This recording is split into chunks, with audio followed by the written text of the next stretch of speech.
Sylvester, Chapter 19. Lady Ingham was indisposed. Sir Henry Halford had said that on no account must her ladyship be agitated. Her ladyship was not receiving visitors today. Miss Marlowe was indisposed too, and was laid down on the sofa in the small parlour. Miss Marlowe was not receiving visitors today.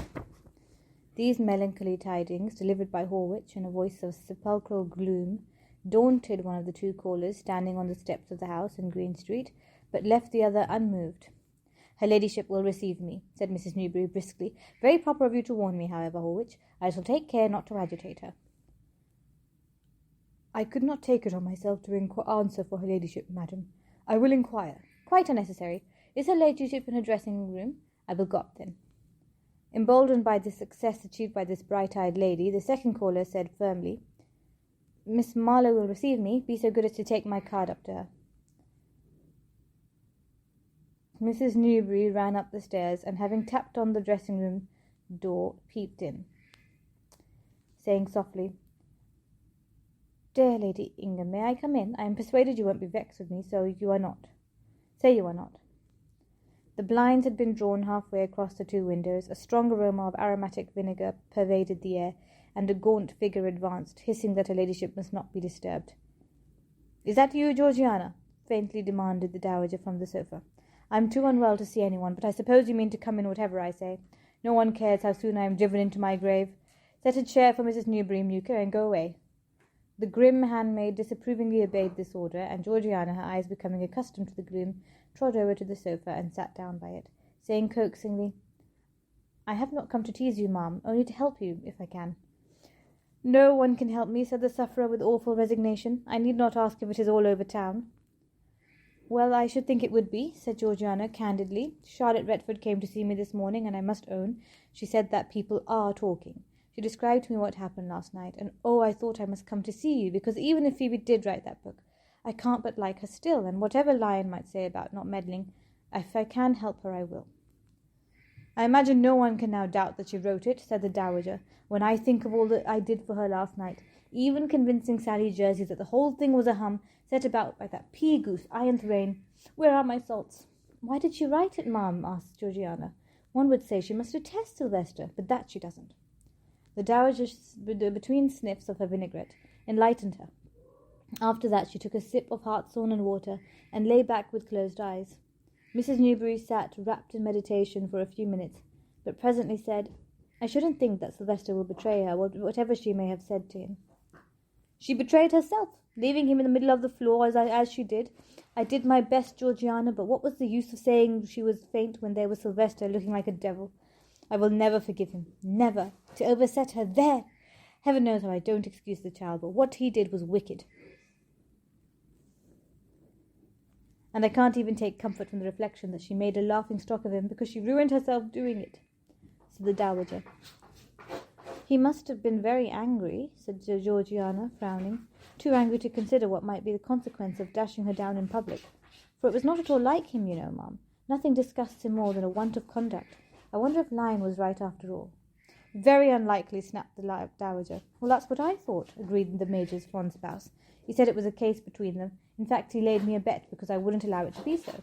I know just how Sylvester behaves when he starts one of his suave flirtations, and it was not at all like that." "Can it be that he had formed a serious attachment?" The dowager blew her nose. "I thought it was as good as settled," she disclosed. "The wish of my heart, Georgie. Everything in such excellent train, and all shattered at a blow. Dare I suppose that his affections will reanimate towards her? No, they will not." Georgiana, with the sapient Lyon's comments in mind, was glad that Lady Ingham had supplied the answer for her to her own question.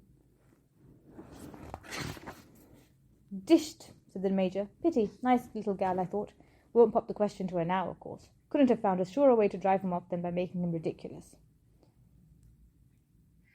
"What to do now, I don't know," said the dowager. "It is of no use to tell me she should brave it out.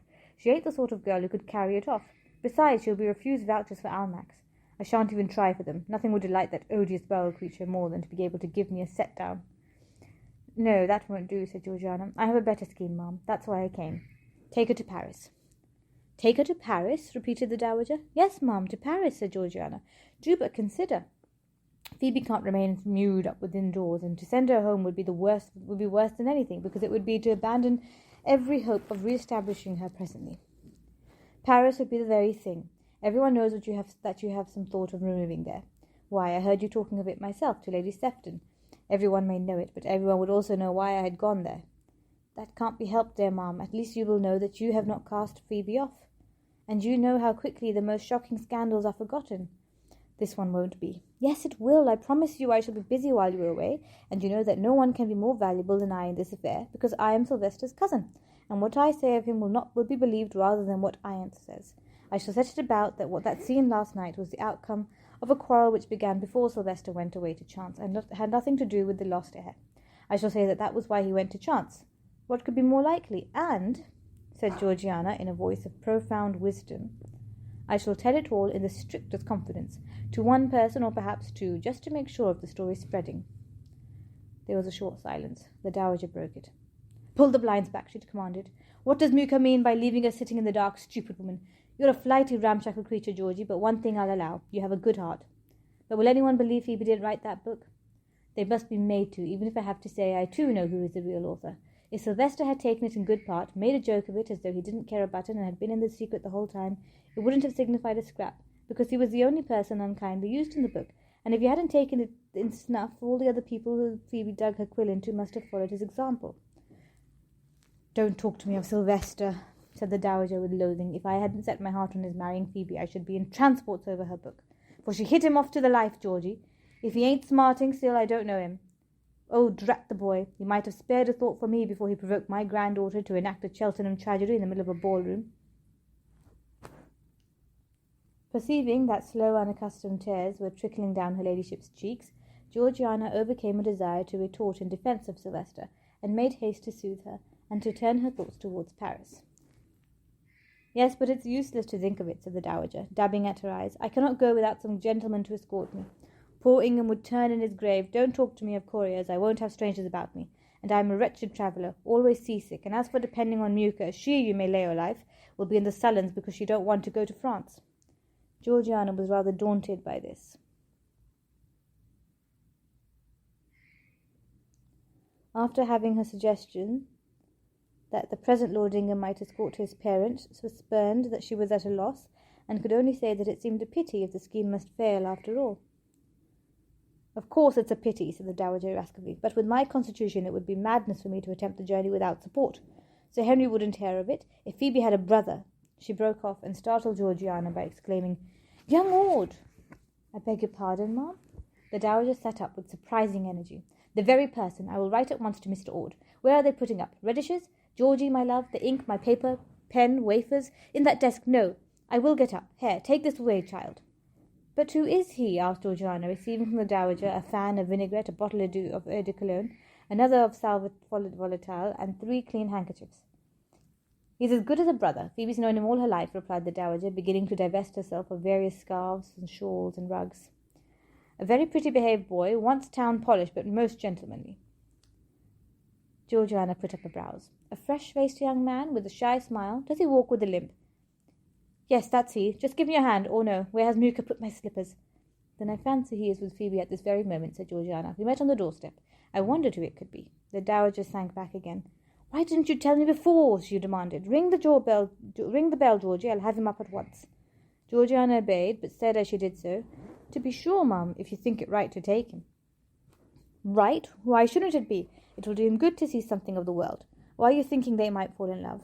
No fear of that, I assure you. Though why I should say fear, I don't know, said her ladyship bitterly. After last night, I should be thankful to see her married to anyone. Tom, entering the dressing-room a few minutes later, was looking grave. He cast an awed glance at the battery of medicines and restoratives set out on the table beside the dowager's sofa, and was relieved to hear himself hailed in robust accents.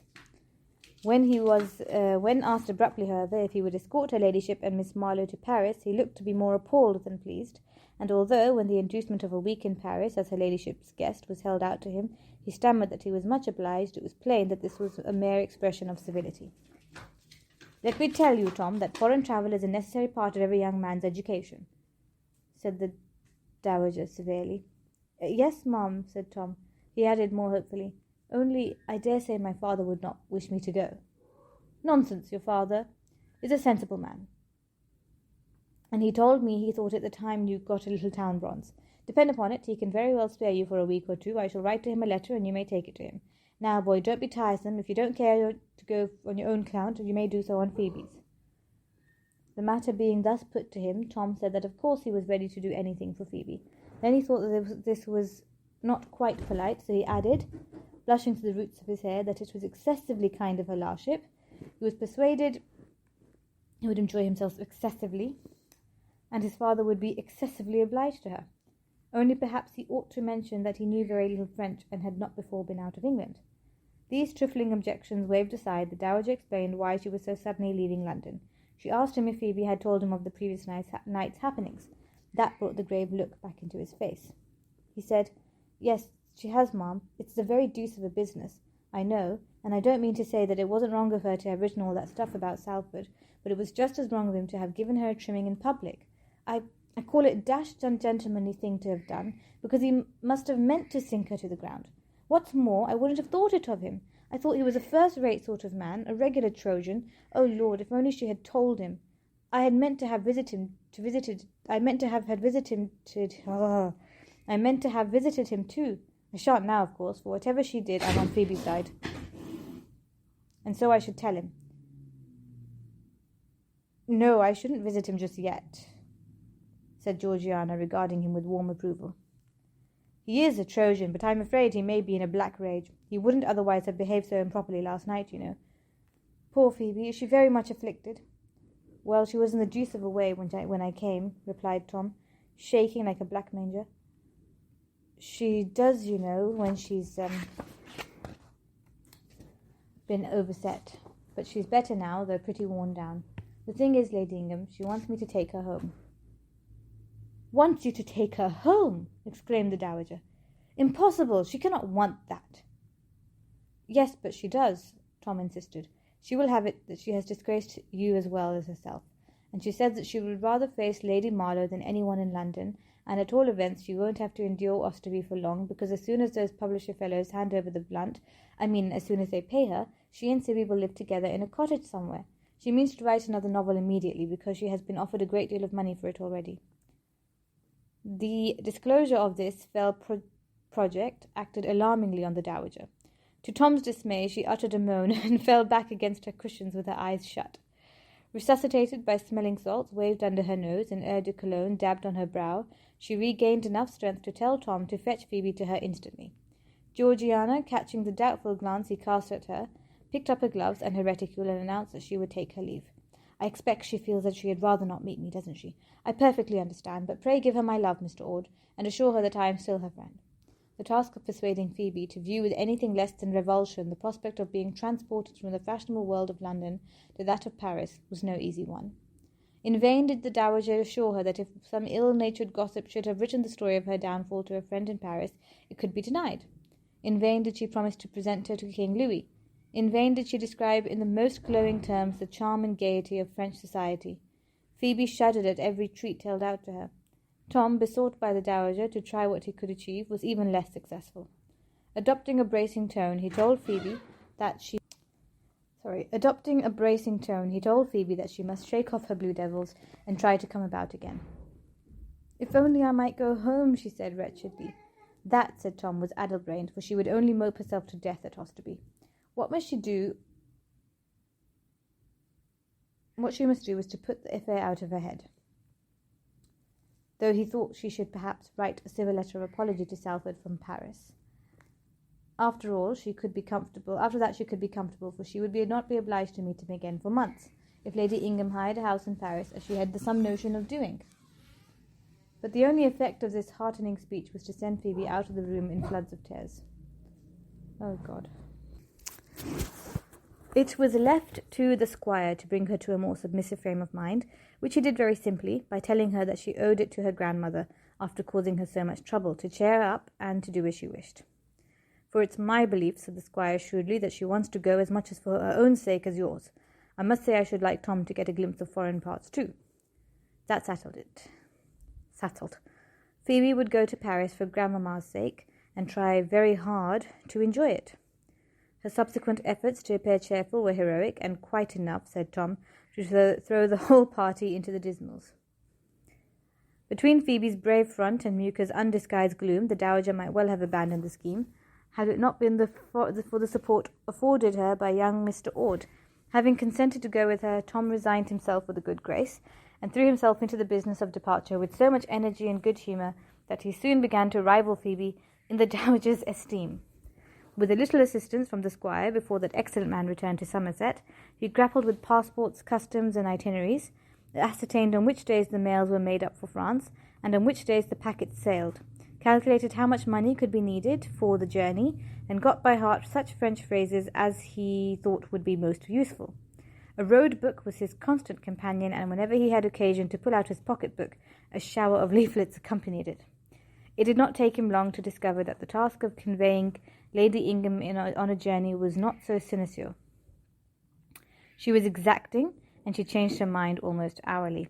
No sooner had he gone off with her old coachman to inspect her travelling carriage, kept by her long-suffering son in his coach-house, and occupying a great deal of space which he could ill spare, than she decided that it would be better to travel post. Off went Tom in a hack to arrange for the hire of a chaise, only to find on his return to Green Street that she had remembered that since Muca would occupy the forward seat, they would be obliged to sit 3 behind her, which would be intolerable. "I'm afraid," said Lord Ingham apologetically, "that you have taken a troublesome office upon yourself, my boy. My mother is rather capricious. You mustn't allow her to wear you to death. I see you are lame, too." "Oh, that's nothing, sir," said Tom cheerfully. "I just take a hack, you know, and rub on very well." "If I can be of assistance," said Lord Ingham in a dubious tone, you must not hesitate to apply to me." Tom thanked him, but assured him that all was in a way to be done. He could not feel that Lord Ingham's assistance would expedite matters, since he knew by now that the dowager invariably ran counter to his advice, and was exasperated by his rather hesitant manners. Lord Ingham looked relieved, but thought it only fair to warn Tom that there was a strong probability that the start would be delayed for several days, owing to the dowager's having decided at the last minute that she could not leave town without a gown that had not been sent home by her dressmaker, or some article that had not been put away years before and could not now be found. "Well, sir," said Tom, grinning, "she had the whole set of 'em turning the house out of the windows to find some cloak or other when I left, but I'll bring her up to scratch, see if I don't." Lord Ingham shook his head, but when he repaired to Green Street on the appointed day to bid his parent a dutiful farewell, it was in the expectation of finding the plans changed again, and everything at odds.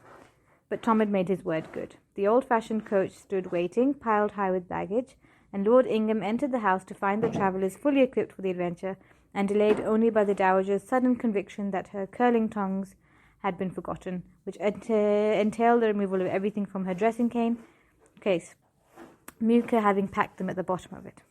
Lord Ingham, eyeing young Mr. Ord with respect, was moved to congratulate him. Young Mr. Ord then confided to him that it had been a near-run thing, her lordship having been within aim's ace of crying off as late as yesterday, when the weather took a turn for the worse. "But I managed to persuade her, sir, and I think I shall be able to get her aboard Thursday's packet all right and tight," said optimistic Tom. Lord Ingham, casting an apprehensive glance at the hurrying clouds, thought otherwise, but refrained from saying so.